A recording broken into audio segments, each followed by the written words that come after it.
이재명 대표는 지난번에 말씀드린 것처럼 후쿠시마 방류수에 대해서 지금 거의 올인하다시피 하고 있지요.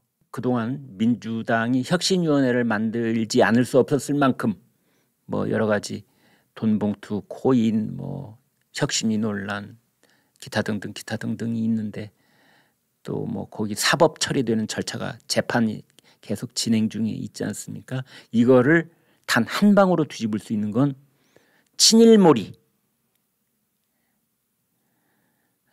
후쿠시마 방류수는 우물에 독극물을 푸는 거나 마찬가지다. 뭐 이런 말 하면서 이건 핵 폐수다.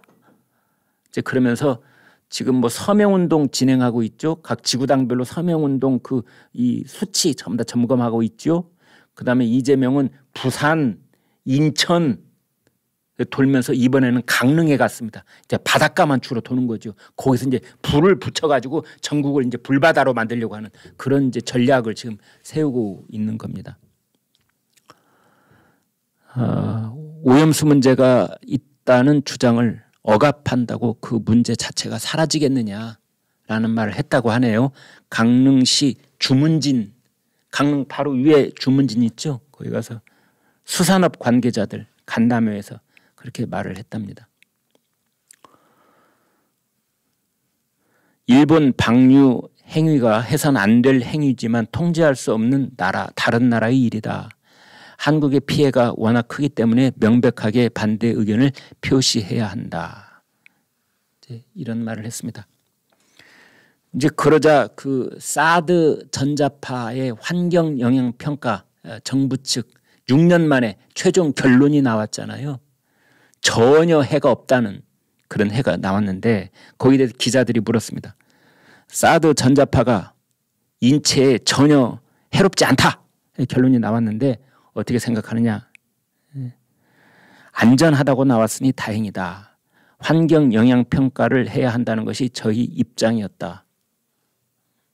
또 환경 평가를 해야 한다는 게 입장이었다. 이렇게 슬쩍 말을 바꾸면서 거기 엉뚱한 말에 올라타는 그런 또 말솜씨를 보이고 있습니다. 그러자 과거에 이재명 대표부터 본인이 사드 괴담을 선동했지 않느냐. 지금 여권에서는 석고 대죄하라고 하는데 라고 하자 이재명 대표가 뭐라고 했을 것 같습니까? 아무 대답을 안 했답니다. 이재명 대표가 기자들 만날 때 보면은 특징이 하나 있는데요. 네, 매우 곤란한 질문에는 일절 대답을 하지 않습니다. 아니면 동문서답을 하거나. 이재명 대표가 성남시장이던 때에 페이스북에 이런 글을 올린 적이 있습니다. 사드 레이더의 전자파는 인체에 치명적 영향을 주는 것으로 알려져 있다. 치명적 영향이라고 했는데 여기에 대해서는 가타부타 말이 없는 겁니다.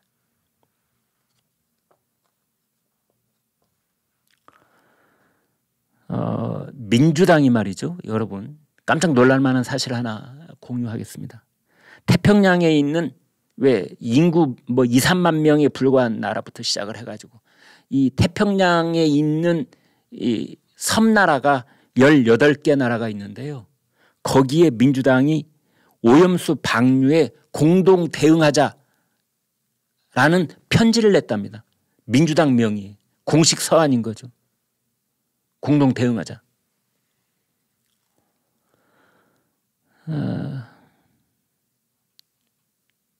김기현 국민의힘 대표가 이렇게 말했습니다. 저급한 민주당 의원들이 공천 한 번 더 받아보려고 괴담 유포에 경쟁적으로 나서는 모습이 참으로 한심하다. 나라 밖까지 괴담 선동에 나선다. 나라 안에서 서명운동 받고 뭐 장애투쟁하고 하는 것도 모자라서 이제 섬나라 18개 나라에 서한을 보내고. 근데 여기 지금 이게요. 왜 외교적으로 커다란 문제로 비화될 수 있느냐면은 지금 우리한테는요. 이 섬나라 18개 나라 중에 부산 엑스포에 표를 가지고 있는 나라들이 10개 나라가 넘습니다. 여러분. 지금 그래서 지난번에 이 나라들 우리 부산으로 초청해가지고 또 극진히 환대하면서 부산 엑스포에 찬성해 주십시오 했는데 갑자기 민주당에서 일본 오염수 처리 문제로 우리 정부의 신뢰도를 깎아먹는 그런 지금 선동을 하고 있는 겁니다. 지금 그쪽에서는 도대체 한국이라는 나라는 어떻게 된 나라인지 정부에서는 부산으로 초청해가지고 부산 엑스포를 하자 이렇게 우리들한테 환대를 하더니 얼마 있다가는 야당에서 편지를 보내가지고 또 뭐 일본 오염수에 대해서 어찌어찌 하자고 한다니 이 도대체 어느 장단에 발을 맞춰야 되지? 이렇게 돼 있을 가능성이 있는 겁니다. 윤재옥 국민의힘 원내대표가 이렇게 말했습니다. 정부의 공식 입장도 아니고 그렇다고 국회 전체의 공식 입장도 아니고 일개 정치 집단 주장을 마치 국가의 입장인 것처럼 타국에 전달한 것은 국제관계에서 굉장히 무책임한 행동이다.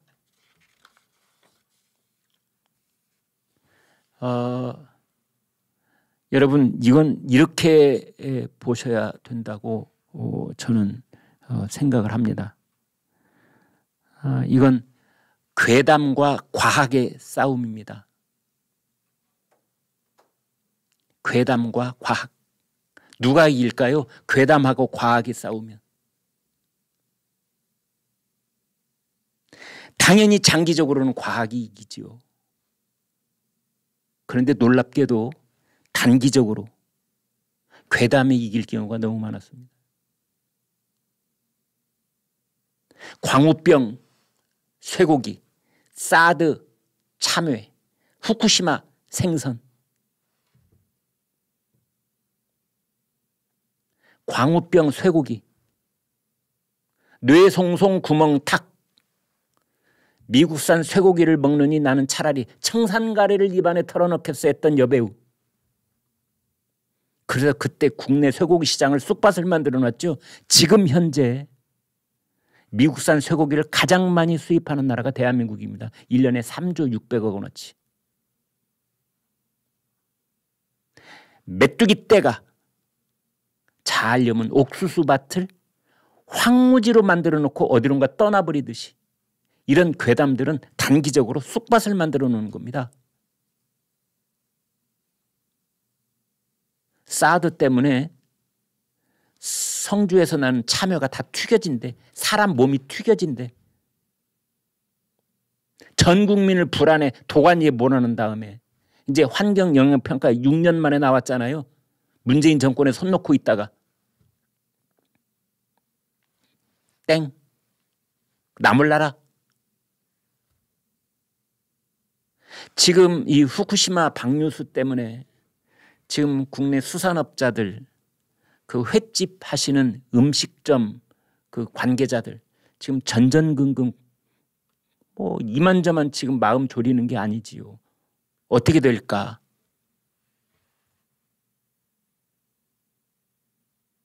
그럼 뭐 여기 뭐 거의 뭐 이 메뚜기 떼가 어디 앉았다가 황무지 만들어 놓고 떠나버리듯이 후쿠시마 생선에 정부에서는 그렇게 후쿠시마에서 근역에서 나는 생선은 단 한 마리도 대한민국으로 들어오지 않겠다는 말을 누차 강조를 하고 있는데 그런 말은 괴담이 아니니까 퍼지지 않습니다. 여러분 가짜 뉴스가 진짜 뉴스보다 전파 속도가 6배 빠릅니다. 이건 제가 본 게 아니고요.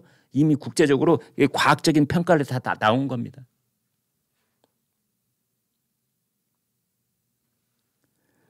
괴담과 과학이 싸우면 1년 뒤, 2년 뒤 과학이 이기겠지요.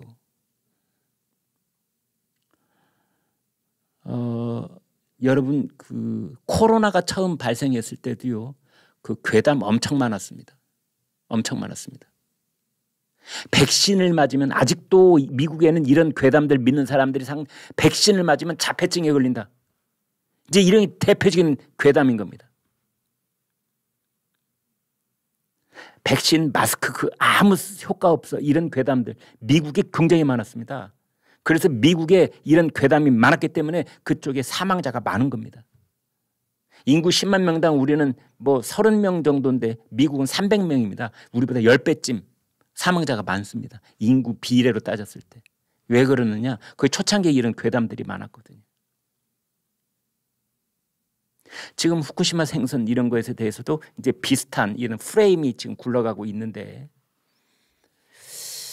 아무튼 괴담 살포자들, 괴담 세력들 얼굴이 비슷비슷하지요. 네.